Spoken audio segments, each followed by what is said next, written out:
At just 12 years old, she stood in the highest tower, watching her world burn. She wasn't just a child, she was a duchess, the last hope of a free nation. Before her 16th birthday, she would be forced to marry her conqueror, endure endless loss, and fight empires that saw her as nothing more than a pawn. This is the forgotten story of the girl who defied kings and paid the ultimate price. Section 1. The Tower and the Storm. The year was 1479, and the sky over the coastal duchy of Valoria boiled with storm clouds and smoke. In the tallest tower of Castle Arundel, a 12-year-old girl pressed her forehead to the icy glass of a narrow window. Her small hands clutched the weathered stone windowsill until her knuckles turned pale. Below, the valley was alive with chaos. Banners of foreign armies stretched across the countryside like a plague of locusts.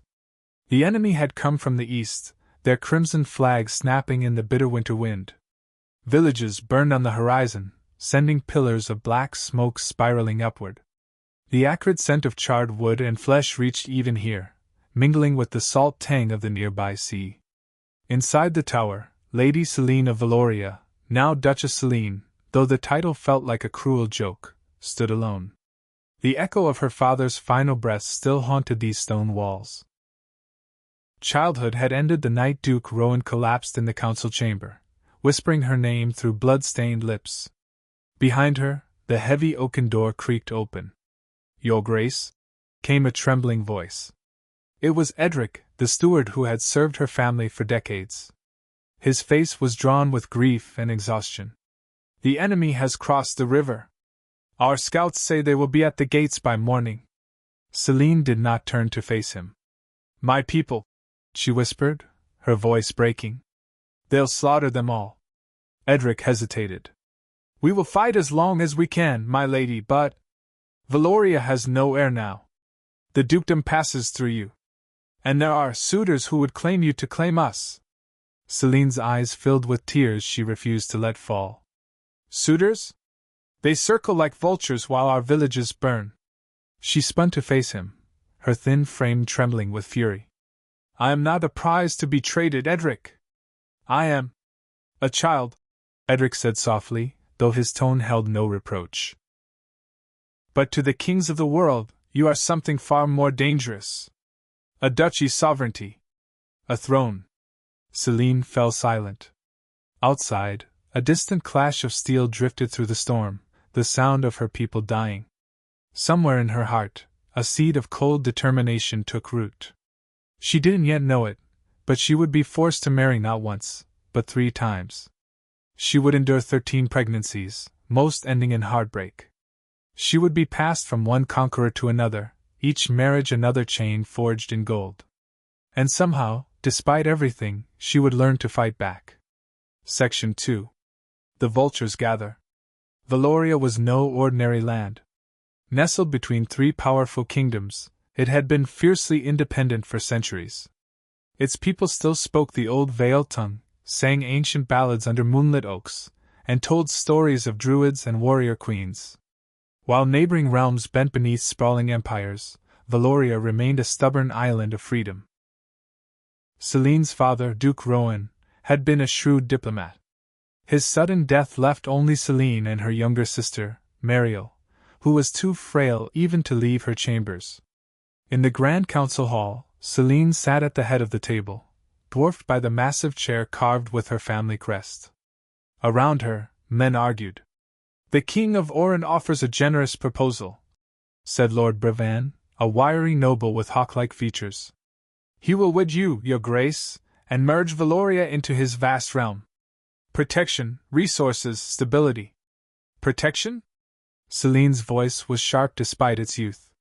"He would march in with soldiers and call it a wedding feast." Brevan's lip curled. "You have little choice. Without a strong ally, Valoria will be crushed between Oran and the eastern kingdom of Dracovar." "Perhaps not," murmured another voice. It was Sir Aldrin, her father's most loyal knight. His scarred face turned toward Celine with deep sympathy. "There is the northern empire of Varelia. Emperor Matthias is no friend to Oran. A betrothal to him could keep both wolves at bay." Celine's heart twisted. She had never met this Emperor Matthias, a man 20 years her senior. The idea of marrying him was like plunging into icy water. Still, she lifted her chin. "If I must marry," she said, "I will choose the match that preserves Valoria's independence the longest." It was a bold statement for a girl of 12, and murmurs filled the hall. Section 3. The proxy wedding. The decision was made in secrecy. By candlelight, in the chapel deep beneath Castle Arundel, Celine stood trembling as a priest recited sacred vows. Beside her was not Emperor Matthias himself, but a proxy, an elderly ambassador who clasped Celine's hand in Matthias's name. The cold words of the ceremony echoed in her ears. She barely understood the language, yet each vow bound her to a man she had never met. When the priest pronounced her Duchess Empress of Varelia, Celine wanted to scream.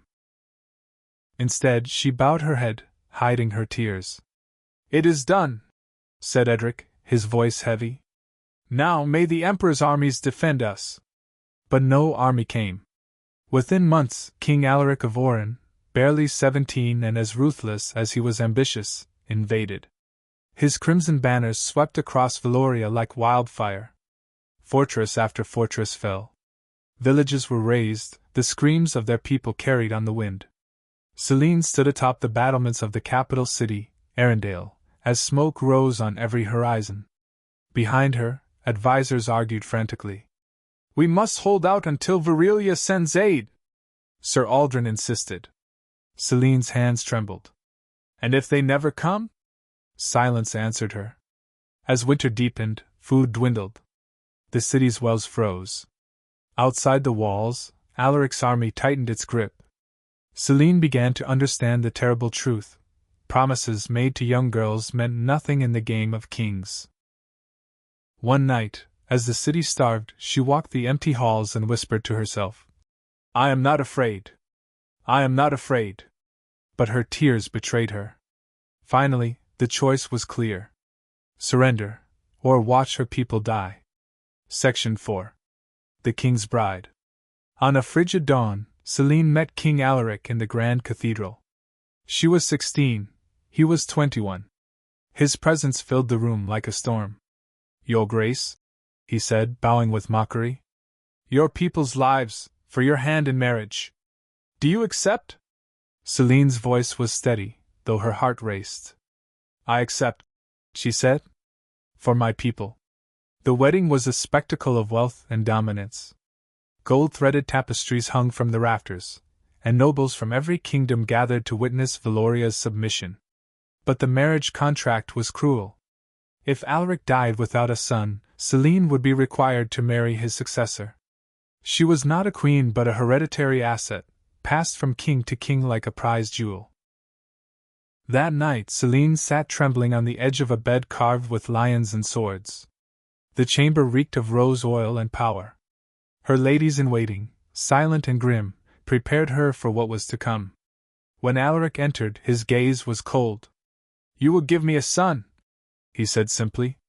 "And through him, Valoria will be mine forever."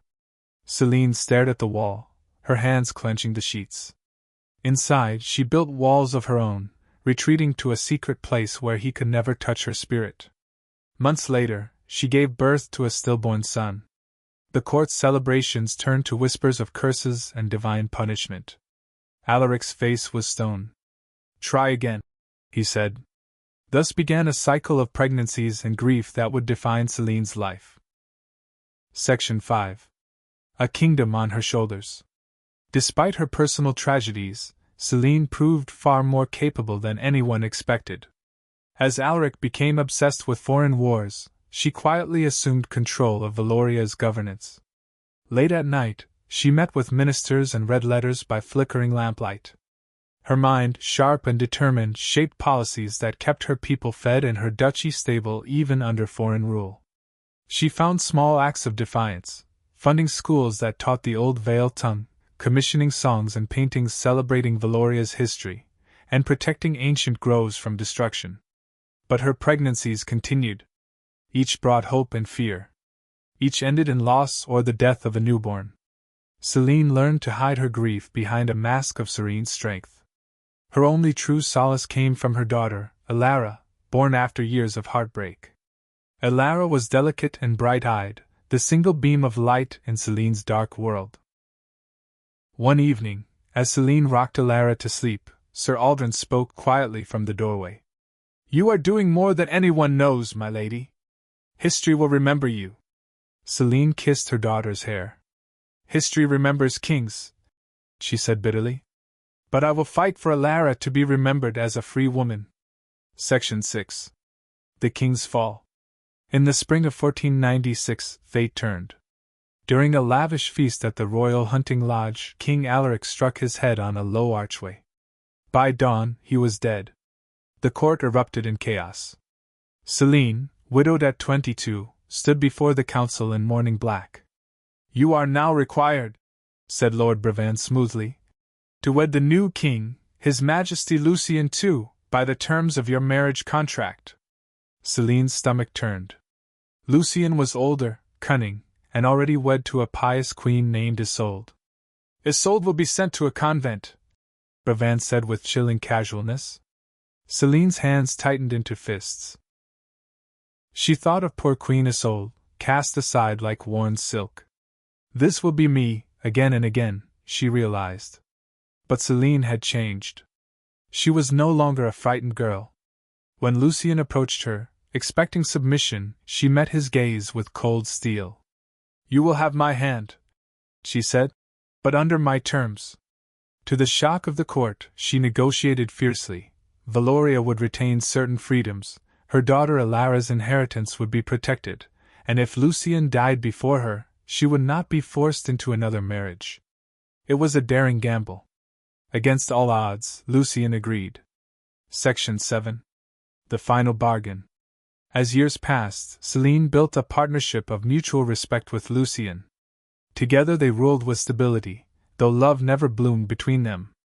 But Celine's body, ravaged by endless pregnancies, began to fail. She knew her time was running out. Her greatest fear was for Elara's future. One stormy night, she summoned Lucien. "When I am gone," she said, "promise me Elara will not suffer as I have. Betroth her to the heir of the throne, and secure her freedom." Lucien studied her with something almost like admiration. "You are the fiercest woman I have ever known," he said. "Very well. It shall be done." With that, Celine ensured that her daughter would inherit not chains, but choices. Section 8. Legacy of the Tower. Celine died at 36, worn down by grief and duty. Her funeral was a procession of thousands.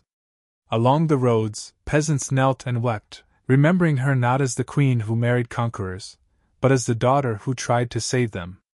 Elara, only 12, stood tall beside her mother's bier. She would grow into a queen who ruled wisely and freely, breaking the cycle of forced marriages. And in the highest tower of Castle Arundel, the wind still whistled through broken stones. Some say that on quiet nights, you can hear a young girl's voice in the wind, whispering words of defiance. Some things, love, hope, freedom, endure long after the conquerors have turned to dust. Celine's life was tragedy, yes. But it was also victory.